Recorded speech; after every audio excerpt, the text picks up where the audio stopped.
Assalamualaikum warahmatullahi wabarakatuh. Nama diberi Adam Imran bin Karizan dari kelas PT1S1.08. Pada hari ini, saya dan ahli kumpulan yang lain yang diketuai oleh Aina dan juga Aflin akan membincangkan sebuah topik yang amat penting untuk diketahui oleh semua orang, iaitu mengenai kesantunan berbahasa. Isu yang diangkat kali ini ialah mengenai bahasa rojak. Bahasa rojak sememangnya telah menjadi kebimbangan kepada semua orang. Hal ini kerana ia telah digunakan secara meluas pada masa kini. Ia juga dilihat boleh merosakkan bahasa ibunda kita, iaitu bahasa Melayu. Tetapi sebelum itu, marilah kita mengenali dahulu sejarah bahasa Melayu, bagaimana ia boleh menjadi bahasa kebangsaan kita dalam negara Malaysia. Bahasa Melayu jadi bahasa kebangsaan Malaysia mempunyai sejarah yang cukup unik. Ia bermula dari akar bahasa Austronesia yang kemudian telah berkembang melalui pengaruh kerajaan awal seperti Sriwijaya, Majapahit dan Kesultanan Melayu Melaka, dan kemudian ia juga telah berkembang menjadi lingua franca di Asia Tenggara. Dalam era kolonial, bahasa ini telah dikenalkan secara meluas apabila British telah menggunakannya dalam pendidikan. Ia juga menjadi bahasa komunikasi antara etnik di Malaysia. Assalamualaikum dan selamat sejahtera buat Ezra. Saya Nur Aina Batrisya binti Azmi. Dan saya Adam Imran bin Karizan. Saya Muhammad Aflin bin Muhammad Fuad. Pada hari ini, kami akan membincangkan satu topik yang amat penting dalam kalangan masyarakat pada hari ini, iaitu menuju pemartabatan bahasa Melayu yang betul. Sebagaimana yang kita sedia maklum, bahasa Melayu bukan hanya sekadar sebagai alat komunikasi, tetapi juga menjadi lambang jati diri bangsa dan warisan budaya, warisan kebudayaan negara. Namun, dalam arus globalisasi dan perkembangan teknologi yang semakin pesat pada masa kini menyebabkan penggunaan bahasa Melayu yang betul semakin terancam, terutamanya dalam kalangan generasi muda. Oleh itu, kita perlu mencari jalan untuk memastikan bahawa bahasa kebangsaan kita, iaitu bahasa Melayu, terus terpelihara dan dihormati. Selain itu, pemartabatan ini bukan sekadar untuk menjaga tata bahasa, tetapi juga untuk mengangkat nilai estetika dan keindahan bahasa Melayu dalam setiap aspek kehidupan seharian kita. Oleh itu, marilah kita bersama-sama menjadikan bahasa Melayu sebagai bahasa yang lebih berwibawa dan relevan di peringkat nasional dan antarabangsa. Dengan itu, saya ucapkan selamat mendengar dan semoga perbincangan kita pada hari ini dapat memberikan manfaat kepada kita semua. Ya, saya setuju. Untuk mencapai pemartabatan bahasa Melayu yang betul, peranan semua pihak perlulah dilakukan secara rinci. Daripada sektor pendidikan, penggubal dasar komuniti sehingga individu itu sendiri. Penggunaan bahasa yang tepat bukan sahaja mencerminkan upaya kita menguasai bahasa tersebut, tetapi juga menunjukkan rasa hormat terhadap sejarah dan identiti kita sebagai bangsa Malaysia. Betul sekali, Adam. Dalam masa hari ini, kita harus komit untuk memastikan bahasa Melayu digunakan dengan betul di semua peringkat, dari media massa perbincangan formal hinggalah ke media sosial. Cabaran mungkin besar, tetapi jika kita semua berganding bahu dan memainkan peranan masing-masing, saya yakin kita mampu melahirkan generasi yang lebih bangga dan mahir dalam berbahasa Melayu. Jadi marilah kita mulakan perbincangan kita pada hari ini, pemerhatian bahasa Melayu. Kita akan mulakan perbincangan dengan ini. Assalamualaikum dan selamat sejahtera Ahmad Afli. Waalaikumsalam warahmatullahi wabarakatuh. Baiklah, hari ini kita akan berbincang mengenai isu yang sangat penting dalam masyarakat kita pada hari ini, iaitu pemartabatan bahasa Melayu yang putera. Seperti yang kita tahu, terdapat banyak faktor yang mendorong kepada penggunaan bahasa Melayu yang kurang tepat. Jadi, izinkan saya memulakan perbincangan kita pada hari ini dengan menyentuh isu penggunaan bahasa rojak dalam kalangan remaja. Apakah pendapat anda berdua mengenai perkara ini? Jadi pendapat saya akan setuju bahawa bahasa rojak telah menjadi satu kebiasaan dalam kalangan remaja pada masa kini.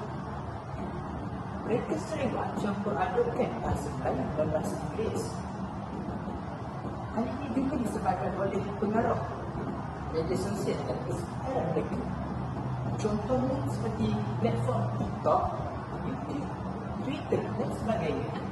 Jika dilihat, penggunaan bahasa Melayu di platform media sosial tersebut amatlah bahkan kerana telah dicampur adukkan dengan bahasa Inggeris sehingga ia menjadi bahasa rojak. Ramai yang berkomunikasi dengan cara ini kerana dilihat lebih trendy. Remaja juga terdedah kepada budaya ini, tak hanya terbawa dalam percakapan sehariannya. Saya juga setuju itu, Adam. Kita boleh lihat betapa besarnya pengaruh rakan sebaya dalam membentuk gaya pertuturan mereka. Jika dalam kumpulan, mereka biasanya menggunakan bahasa kasar ataupun bahasa rojak, maka mereka akan cenderung mengikut untuk diterima dalam kumpulan tersebut. Kita bercontoh, mereka gemar menggunakan bahasa yang kurang sopan dan juga bahasa rojak untuk memastikan diri mereka ini diterima dalam kumpulan tersebut supaya mereka tidak disisihkan daripada kumpulan tersebut. Jadi faktor ini menjelaskan bahawa usaha untuk memartabatkan bahasa Melayu yang betul. Itu betul. Tetapi bagaimana pula dengan peranan media sosial? Adakah ia memberikan impak negatif sepenuhnya? Atau ia juga boleh digunakan untuk mempromosikan penggunaan bahasa Melayu yang betul? Saya rasa media sosial tidak semuanya negatif. Walaupun ia ada pengaruh yang besar dalam mempopularkan bahasa rojak, kita juga boleh menggunakan platform ini untuk kebaikan. Sebagai contoh yang kita dapat ambil adalah pengaruh ataupun selebriti yang mempunyai pengikut yang ramai di platform media sosial boleh memainkan peranan mereka dengan menggalakkan penggunaan bahasa Melayu yang betul dalam kandungan mereka. Dengan cara ini, remaja akan lebih terdedah kepada penggunaan bahasa yang sopan dan tepat kerana mereka ini adalah seorang pemengarah dan juga selebriti yang sememangnya akan memberi impak yang besar kepada remaja pada masa ini. Ya, saya amat setuju dengan pendapat kamu. Malah pengaruh ini mempunyai di dalam pengikut ramai, utamanya dalam kalangan remaja. Jika mereka menggunakan bahasa Melayu yang betul, semestinya akan menjadi ikutan para pengikut mereka. Namun, usaha ini juga perlulah diselarikan dengan didikan di rumah dan di sekolah. Ibu bapa dan guru juga memainkan peranan penting dalam mempertahankan bahasa Melayu ini agar generasi dan masa akan datang dapat menggunakan bahasa ini dengan betul dan bahasa ibu kita ini tidak dapat digunakan. Ini dikatakan demikian kerana pada masa kini penggunaan media sosial dan teknologi yang semakin besar telah menyebabkan kanak-kanak yang masih dalam proses pertumbuhan telah terdedah, dan hal ini juga mempengaruhi pemikiran mereka dalam cara mereka bertutur dan sebagainya. Kerana pada usia ini kanak-kanak ini mudah terpengaruh dengan segala apa yang mereka lihat. Saya setuju Adam. Kerana kanak-kanak pada usia muda, mereka ibarat kain putih. Jadi mereka ini tidak tahu apa yang benda yang baik dan juga buruk. Jadi mereka cuma mengikut apa sahaja yang mereka lihat di dalam media sosial. Okey. Saya setuju dengan pendapat Adam dan Afli. Jadi di sini kita sudah membincangkan faktor-faktor serta cabaran-cabaran dalam mempertabatkan bahasa Melayu.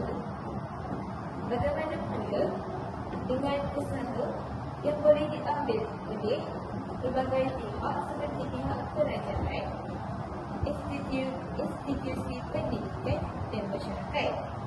Pada pendapat anda berdua, apakah cadangan-cadangan yang boleh dilaksanakan? Jadi pada pendapat saya, salah satu cadangan yang boleh dilakukan adalah dengan sebagai usaha yang boleh dilakukan melalui pihak penyiaran dan televisyen. Mereka ini perlu memainkan peranan dengan cara menyiarkan program radio, siaran radio dan siaran televisyen yang di mana di dalam program dan siaran tersebut menggunakan bahasa Melayu yang betul dan tepat.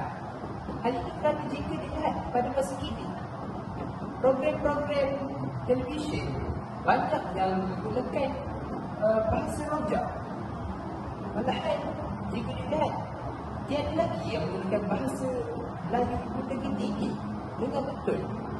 Hal ini dapat memberi ramai pihak untuk menggunakan bahasa rojak ini sebagai percakapan harian mereka.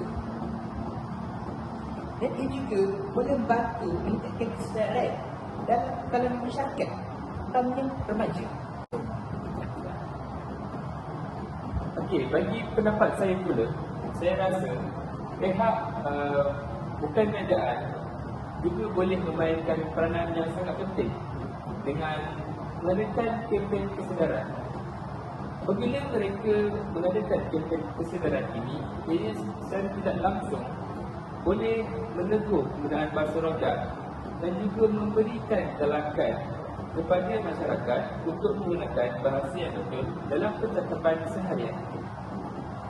Kempen ini boleh dilakukan melalui media sosial, ceramah atau forum yang melibatkan golongan guru.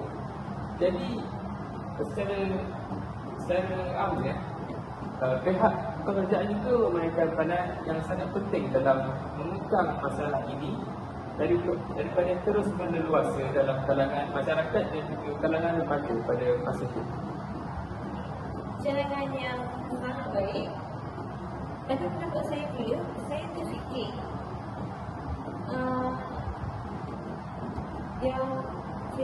mengenai peranan DBP, iaitu Dewan Bahasa dan Pustaka, dalam memantau penggunaan bahasa Melayu yang betul di tempat awam. Sebagai contoh, di papan iklan, di papan tanda, papan iklan dan sebagainya. Di sini kita dapat tahu yang DBP juga memainkan peranan penting. Oleh itu, dalam hal ini, sekiranya terdapat penggunaan bahasa yang tidak betul, tindakan pembetulan harus segera diambil oleh pihak DBP. Hal ini akan membantu memastikan masyarakat kita terbiasa melihat dan menggunakan bahasa Melayu yang betul. Jika saya macam tak saya bersetuju dengan apa yang Aina katakan sebentar tadi. Ini kerana jika dilihat pada masa kini di papan-papan iklan, penggunaan bahasa Melayu amatlah teruk sekali. Jika dilihat penggunaan bahasa rojak dan juga bahasa-bahasa yang tidak difahami juga telah digunakan sebagai bahasa dalam pengiklanan mereka. Kita tahu bahawa dalam bahasa iklan sebenarnya wujud, tetapi pada masa yang sama bahasa Melayu itu telah dimartabatkan supaya generasi akan datang tahu apa itu bahasa Melayu dan cara penggunaannya. Betul. Betul itu adalah. Selain peranan Dewan Bahasa dan Pustaka, ini penting juga untuk kita memberi penekanan kepada didikan awal di rumah. Ibu bapa perlu menjadi teladan kepada anak-anak dalam penggunaan bahasa. Jika anak-anak di rumah dididik menggunakan bahasa Melayu yang betul sejak kecil, tabiat ini akan kekal sampai mereka dewasa. Ibu bapa sebenarnya meraihkan peranan yang sangat penting dan kanak-kanak ini masa mereka biasanya mereka meluahkan masa mereka di rumah. Jadi mereka betul terbiasa menggunakan bahasa yang digunakan di rumah oleh ibu bapa mereka sendiri. Betul ke kalau saya umpamakan mereka ini seperti mereka dulu, biarlah dari rumah. Ya, saya bersetuju. Mereka ni memang ibarat yang dikatakan kain putih. Jadi kita sebagai ibu bapa, kita jika hendak mendidik mereka, ialah seperti peribahasa melentang bulu darah dari mulia. Kerana kanak-kanak ini jika sudah dididik daripada usia yang masih kecil, mereka dapat aplikasikan apa yang telah mereka pelajari. Sebab itu mereka menganjak usia dewasa. Dan saya juga ingin memberi pendapat tentang apa yang dikatakan tentang didikan ibu bapa di rumah. Pada masa ini saya melihat selebriti tidak kira lah siapa sahaja, mereka cenderung menggunakan bahasa, mengajarkan bahasa Inggeris sebagai bahasa utama dalam percakapan seharian mereka dengan kanak-kanak di rumah. Pendapat saya tentang hal ini, bahasa Inggeris tidaklah salah untuk diajarkan kepada kanak-kanak, tetapi kita harus mengingat bahawa bahasa Melayu bukan bahasa pertama kita dan bahasa ibu kita, sementara bahasa Inggeris bukan bahasa ibu kita dalam negara ini. Ya, yang usaha yang Afli katakan tadi itu boleh diperluaskan di peringkat komuniti. Aktiviti bahasa seperti kelas bahasa, kelas buku atau ceramah budaya dalam bahasa Melayu boleh diadakan untuk meningkatkan kesedaran dan penguasaan bahasa dalam kalangan masyarakat setempat. Baik, semua idea yang dibentangkan sangat menarik dan relevan.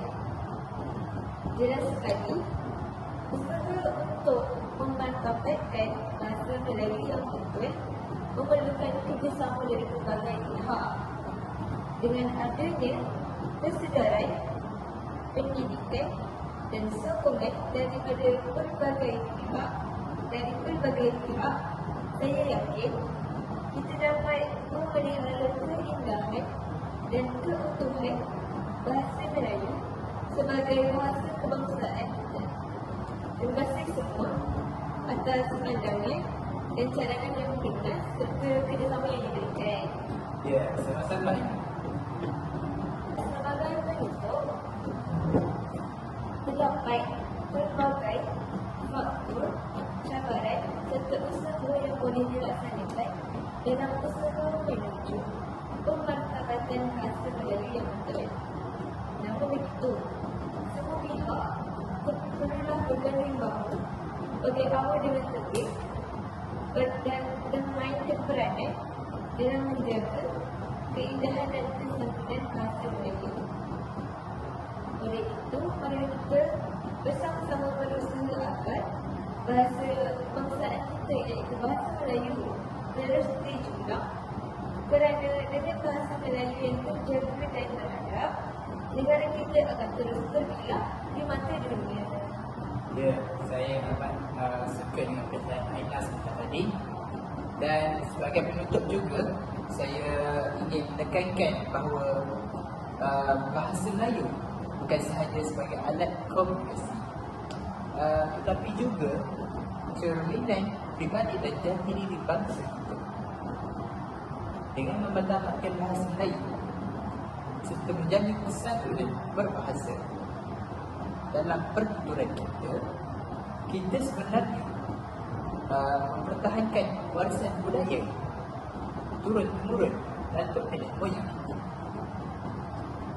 Bahasa yang sopan dan penuh dengan adab melambangkan nilai-nilai murni dalam masyarakat Melayu.